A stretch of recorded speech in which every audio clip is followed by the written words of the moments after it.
I know both from the moral sense and from the practical sense that the only way to stop the violence is to treat the root cause from which the violence has started.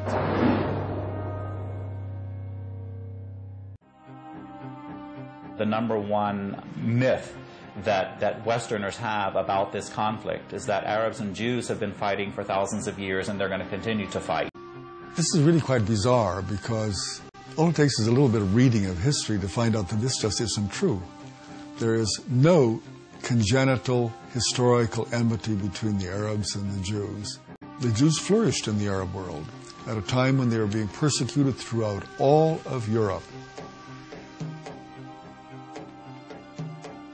At the end of the 19th century, because of anti-Semitism in Europe, European Jews began to try and figure out a solution to the Jewish problem. A very small minority adhered to Zionism, the idea that the only place in which they could be safe is within the Jewish state. Zionist Jews actually had a design on the land of Palestine, the idea of creating a homeland for Jews in the land of Palestine. And this is really the beginning of the conflict.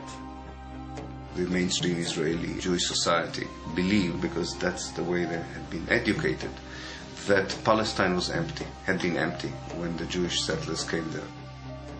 Palestine was not empty. It was a land populated by Arabs who had a high level of culture, a high level of education. With farms and markets and towns and villages and roads and commerce and lots of interaction with the rest of the world. The population was overwhelmingly Arab.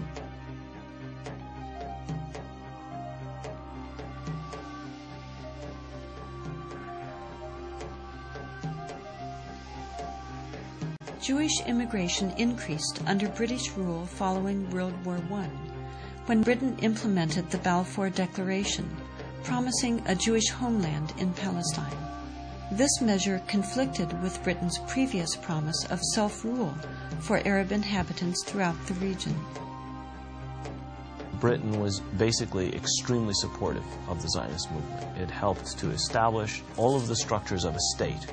At the same time, the Arabs of Palestine were denied the right of self-determination.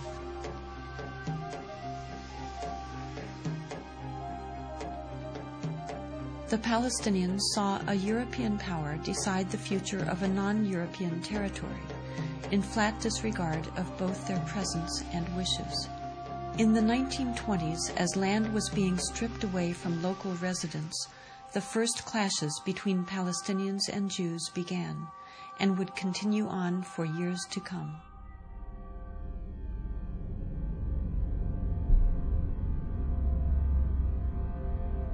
Until the early 1930s, the Jewish population of Palestine remained under 17%.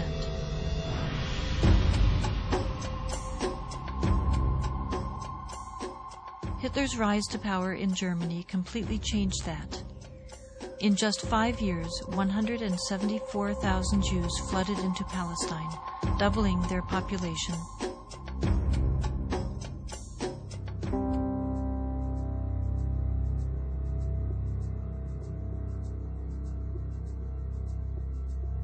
As the world attempted to make amends for the horrors of Nazi genocidal policies, efforts to make Palestine a Jewish homeland increased.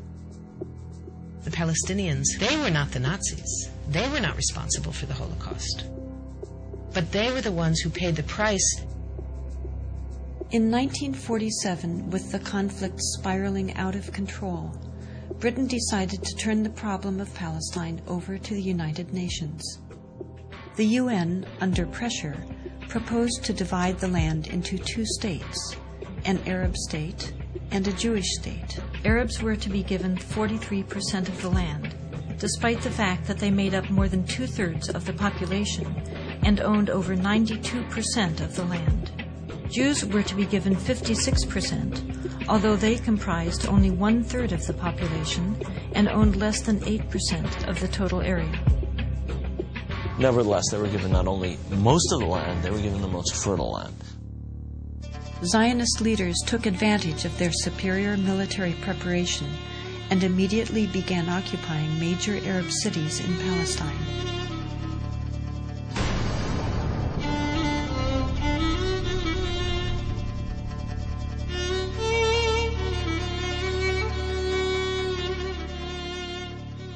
was among the people that conquered Akko.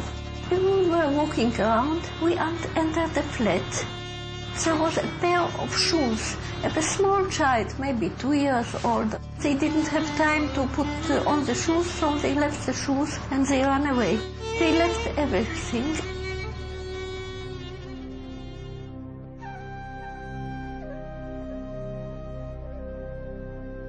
We found out that there was a systematic expulsion of Palestinians, and there was, as I said, there was an ethnic cleansing operation taking place. The most infamous campaign was the massacre at the village of Deir Yassin, where over 100 men, women, and children were systematically murdered. هذا البيت فكان متخبين فيه أنا وولادي وأخويا موسى. بكاليت هنا عندنا أخوي موسى مشاكل نتونس في الله فيه. هذا البيت. أجوا قالوا لما كنا بالبيت كنا مش كسر خبطنا الكنبلة وجينا ست صوابتنا وبنت الصواب تمسحوا ولادي. وكان بعد ما راحت المراكة الحالة كسروا الباب عليهم وطلعونا. بدهم يقتلوا أخوي مسدبة فيه على وجه يقتلوه.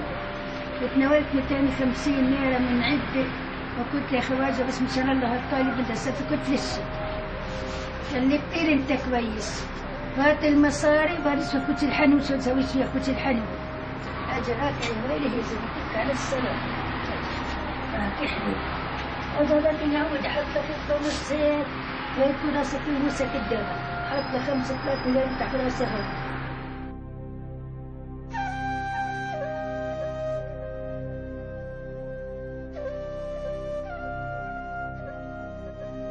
The ruthlessness of the attack on Deir Yassin drove fear and panic into the Palestinian population and led to the flight of unarmed civilians from their homes all over the country.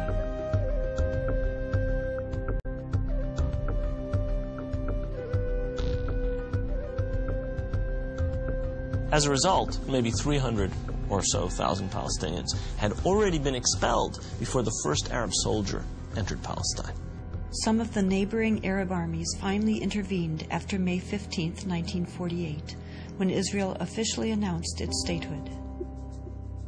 Although there was a lot of war rhetoric on the Arab side, very few soldiers, Arab soldiers, were sent into the battlefield. And actually, for most parts of the war, there was superiority on the side of the Israeli army.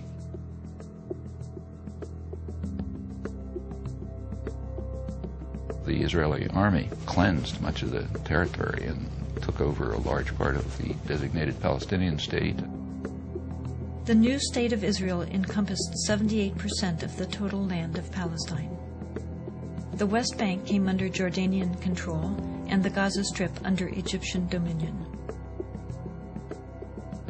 Although a truce was declared between Israel and the Arab states, true peace remained elusive, as over 700,000 Palestinian refugees languished in nearby camps, often in sight of homes to which they still held the deeds and a deep desire to return. Most of the deserted and evicted Palestinian villages were erased from upon the earth and were either turned into Jewish settlements or into fertile land. Of the 500 Palestinian villages in what became Israel in 1948, 400 were destroyed. These efforts to destroy the possibility of their returning home were countered by the United Nations, which continues to affirm their human right enshrined in international law and morality to return. A Palestinian who had lost his land, as a result of the creation of Israel in 1948, cannot come back even for a visit. I can go back to Israel as if I were returning and claim immediate citizenship, having no historic tie, speaking no Hebrew, knowing no one in the country, having no family who ever was there. All that one needs is being Jewish, a religious group like any other.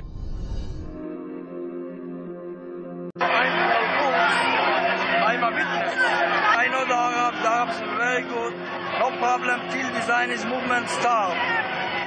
My grandmother told me before the Zionist movement start, they babysitting each other, the kids. They bar off and watch each other like brothers, like brothers. The idea of a design take away the land from the Palestinians, from the Arabs, starting the whole fighting. Not Arabs the problem, not Jews the problem, not Judaism, not Muslim, only Zionism.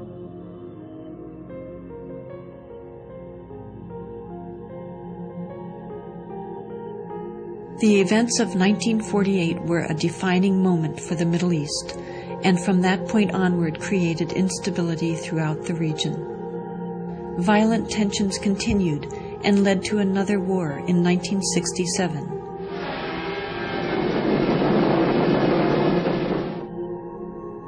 In that war, Israel occupied the remainder of historic Palestine, what is known today as the West Bank and Gaza. Another myth was that Israel was about to be pushed into the sea, but I was working in the State Department at that time. There was no question of Israel being pushed into the sea. The question was just the rapidity and the totalness of the Israeli victory, and the victory was crushing. During the 1967 war, Israel displaced more than 400,000 Palestinians, half of whom were 1948 refugees, displaced for a second time in less than 2 decades. It became clear that the world was not going to address their plight. Palestinians in Israel lived as third-class citizens of a state whose core identity excluded them, while those in the newly occupied territories and abroad continued as dispossessed refugees. The United Nations passed resolution after resolution affirming their rights. Leaders of surrounding Arab nations verbally championed their cause, but failed to take action. Finally, Palestinians took matters into their own hands. There was a mass uprising, in Arabic an intifada, shaking off, as people throughout the West Bank and Gaza Strip rebelled.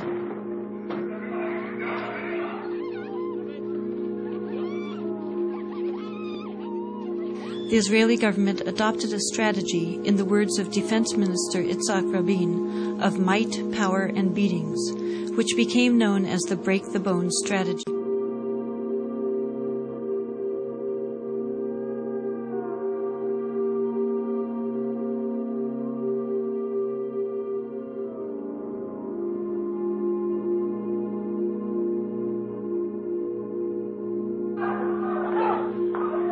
Thousands of Palestinians were rounded up and imprisoned. Since 1967, over 400,000. Many were held without any charges whatsoever, under harsh conditions where physical abuse and torture were rampant.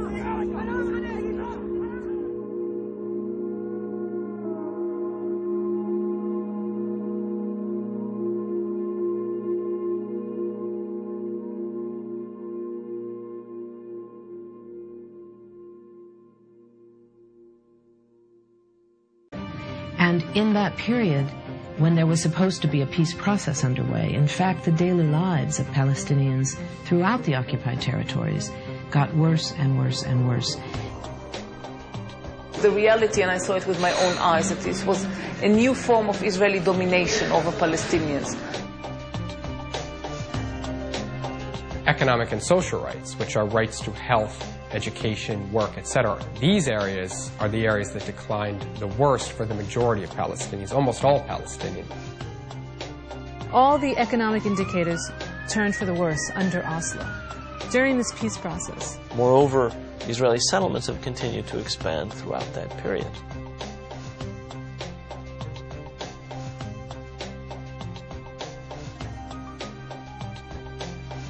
At the same time that Israeli control was expanding, the Palestinian Authority was given the trappings of power over the shrinking and non-contiguous Palestinian land, being held out as a future Palestinian state. The challenges of governing for the Palestine Authority are extraordinarily complex. This is an authority that has very little authority. It has virtually no power. Its power is derivative. It has the power that is given to it by Israel, and at any moment, any of those powers can be taken away.